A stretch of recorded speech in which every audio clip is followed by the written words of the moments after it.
I'm national correspondent Kayla Gaskins in Washington. In Minnesota, a massive fraud scandal is gaining national attention. Federal prosecutors say at least $1 billion in taxpayer funds, money intended to feed children during the pandemic, was stolen in a widespread scheme. A $1 billion fraud scandal is shaking Minnesota politics and putting Governor Tim Walz on defense. Do you take responsibility for failing to stop this fraud in your state? Well, certainly I take responsibility for putting people in jail. Prosecutors say over $1 billion in taxpayer funds was stolen. Money meant to feed children, house the homeless, and treat those with autism. Those convicted so far are mostly members of Minnesota's Somali community, accused of billing the state for services that never existed. President Trump slamming Governor Walz for allowing this rampant fraud to happen on his watch. I think there's something wrong with him. Anybody that would do what he did, anybody that would allow those people into his state and pay billions of dollars out to Somalia. We give billions of dollars to Somalia. I will note, it's not just Somalis. Minnesota is a generous state. Minnesota is a prosperous state, a well-run state. We're AAA bond rated, but that attracts criminals. The first fraud charges came in 2022 against Feeding Our Future, accused of using taxpayer money for luxury cars and real estate instead of food for kids. But state officials had raised red flags 2 years earlier, questioning suspicious invoices. The New York Times reports the group pushed back, warning the state that delaying approval for minority-owned businesses would lead to a racism lawsuit. A later state audit found some officials were hesitant to crack down, fearing racism accusations in the post-George Floyd climate. House Majority Whip Tom Emmer is now calling on the Justice Department to investigate reports that money stolen from Minnesota through these fraud schemes may have been funneled into the hands of Al-Shabaab, a Somali-based terror group. In Washington, I'm Kayla Gaskins. I'm Matt Gelka in Washington, where the president went on a disparaging rant against the Somali community in Minnesota this week as the state prepares for a new ICE crackdown. Immigration and Customs Enforcement launched an operation reportedly targeting Somali nationals in the Minneapolis-St. Paul region of Minnesota Wednesday. The new enforcement coming after the president ripped into the Somali community. I don't want them in our country, I'll be honest with you, okay? Somebody would say, oh, that's not politically correct. I don't care. I don't want them in our country. Their country's no good for a reason. Their country stinks. And we don't want them in our country. I could say that about other countries, too. Minnesota is home to the largest Somali community in the country, and the Trump administration is investigating a $1 billion fraud claim in the state where public assistance tax dollars have allegedly been funneled to terrorist organizations based in Somalia. Trump targeted Somali-American Congresswoman Ilhan Omar in his rant. We're going to go the wrong way if we keep taking in garbage into our country. Ilhan Omar is garbage. She's garbage. Her friends are garbage. He's always been a racist, a bigot, a xenophobic, and Islamophobic. Minnesota Governor Tim Walz says he welcomes the investigation into the potential fraud from his state, but slammed the targeting of one community. My message is simple on this. You commit fraud in Minnesota, you're going to prison. I don't care what color you are, what religion you are. Sitting on the sidelines and throwing out accusations, and let's be very clear, demonizing an entire population and lying to people about the safety and security of this state is beneath that. Republicans have increasingly blamed Walz for the fraud scandal. Tim Walz refuses to take accountability for the fraud he created and enabled. President Trump is committed to justice for the crimes against the taxpayers of Minnesota. Critics say the ICE crackdown on the Somali community is a waste of time and money because the overwhelming majority of Somalis living in Minnesota are naturalized U.S. citizens, according to census data. Reporting in Washington, I'm Matt Gelka.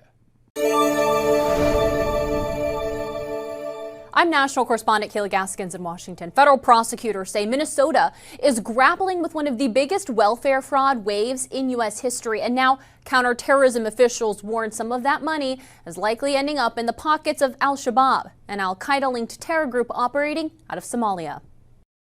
Is the biggest funder of Al-Shabaab, the al-Qaeda-linked terror group in Somalia, actually the Minnesota taxpayer? A federal investigator says yes. An alarming claim first reported by City Journal, which spoke with multiple former federal agents. The U.S. Attorney's Office has charged dozens of defendants across multiple schemes, including housing aid fraud, pandemic child nutrition fraud, and false billing for autism therapy.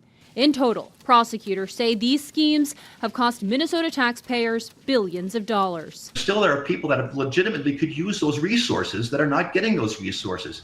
It's past criminal. Minnesota is home to one of the country's largest Somali communities. Former state fraud investigator Keish Magan, himself a Somali American, wrote last year that it's uncomfortable and true that nearly all defendants in these major fraud cases come from that community. They have taken advantage of the most generous country in the world and one of the most generous states in that country. And according to City Journal, some of the stolen money was sent overseas through informal cash transfer networks. Investigators say once that cash arrived in Somalia, al-Shabaab took a cut, whether the sender intended that or not. Pretty much across the board, people that I spoke to said there really isn't a law enforcement solution to this problem. As you said, that's simply playing whack-a-mole.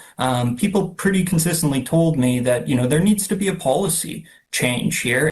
Critics claim Minnesota leaders have tiptoed around the issue, fearing a backlash from the state's powerful Somali American voting bloc. In Washington, I'm Kayla Gaskins. I'm Christine Frizzau in Washington, where lawmakers on Capitol Hill say they want more information about years of fraud being committed by Minnesota residents, the vast majority Somali Americans. The investigations have gotten the attention and the ire of the president. The Somali community in Minnesota, top of mind in recent days for President Donald Trump. These Somalians have taken billions of dollars out of our country. They've taken billions and billions of dollars. The president appearing to refer to recent investigations showing widespread fraud in Minnesota.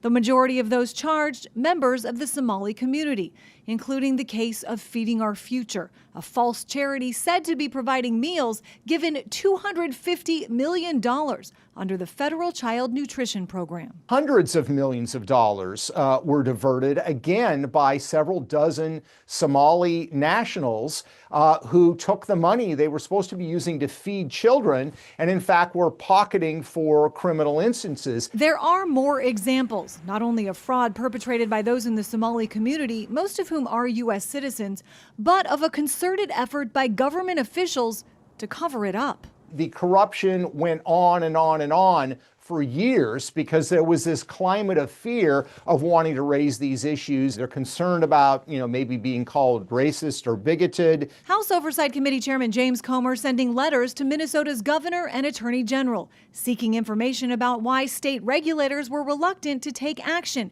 in response to allegations involving the Somali community, and related to accusations the Department of Human Services deleted data to cover up the rampant fraud. Congresswoman Ilhan Omar, who is herself Somali American and represents the region in Congress, was asked how the fraud got so out of control. I just think that a lot of the COVID programs that were set up, they were set up so quickly that a lot of the guardrails did not get created. Federal prosecutors have already said more indictments in these Minnesota cases are coming. It will be front and center on Capitol Hill and in Minnesota, where Governor Tim Walz is running for a third term. I'm Christine Frizzau for the National News Desk. See a huge focus on bringing negativity to the Somali community and connecting them to the Feeding Our Future scandal. But what we have to remember is, number one, that was a very, very, very small group of individuals involved in that fraud. They're being held accountable under the law. Many, if not all of them, will face time in prison. But the face of that scandal was actually a white woman named Amy Bach. So I'm going to say the quiet part out loud today. That particular person is who gave access for the scandal to happen in the first place. And yet the focus is on Somali individuals. If it weren't for a white woman opening the door, none of it would have even happened in the first place. So let's be honest here. But we don't hear Donald Trump and ICE and their minions calling out white people who engage in fraud or crime or abuse. And I'm from a community that has unfortunately been impacted as a result of white people's crimes against black people that have gone unrecognized, that have never been addressed, and where we continue to be mistreated and stereotyped, even though our community for decades upon decades have been the ones who have suffered as a result of white privilege, white power, and white supremacy. He's wrong, and we want them here. Somali people have been an extraordinary benefit. I'll say it again. Somali people have been a benefit to our city for longer than I have been in our city. They have started businesses and created jobs. They have added to the cultural fabric of what Minneapolis is. They were welcoming to me when I first came out to Minneapolis. In fact, they were one of the first groups that I myself got to know. To, again, villainize an entire group is ridiculous under any circumstances. And the way that Donald Trump is consistently doing it, I think calls into question major constitutional violations. And it certainly violates the moral fabric of what we stand by in this country as Americans. Washington looking into the rampant state fraud in Minnesota that's already led to dozens of indictments. The U.S. House Oversight Committee and the Treasury Department both launched investigations into the massive fraud scheme lawmakers say used taxpayer dollars to fund terror groups overseas. Oversight Committee Chair James Comer said Minnesota Governor Tim Walz was warned about massive fraud in a pandemic food aid program for children, yet he failed to act. Instead, whistleblowers who raised concerns faced retaliation. Because of Governor Walz's negligence, criminals, including Somali terrorists, stole nearly $1 billion from the program while children suffered. And one of the journalists who uncovered the scandal says the massive operation was extensive and expanded over many years. It's not just a single billion, but sources in Minnesota tell me it's multiple billions of dollars that have been stolen by Somali migrants, predominantly in Minneapolis. They were doing things like faking autism diagnoses, faking autism treatment plans, opening up fraudulent autism centers, and then bilking hundreds of millions of dollars from taxpayers. This is the biggest systematic fraud scandal, and it's not just a few isolated individuals. I think we're looking at hundreds of Somali families and really widespread recognition within the Somali community. Developing this morning, the Department of Homeland Security linking multiple Democratic lawmakers in Minnesota to an illegal Somali national arrested as part of the immigration crackdown there. Abdul Dahir Ibrahim entered the U.S. in 1995 after being deported from Canada, where he was charged with welfare and asylum fraud.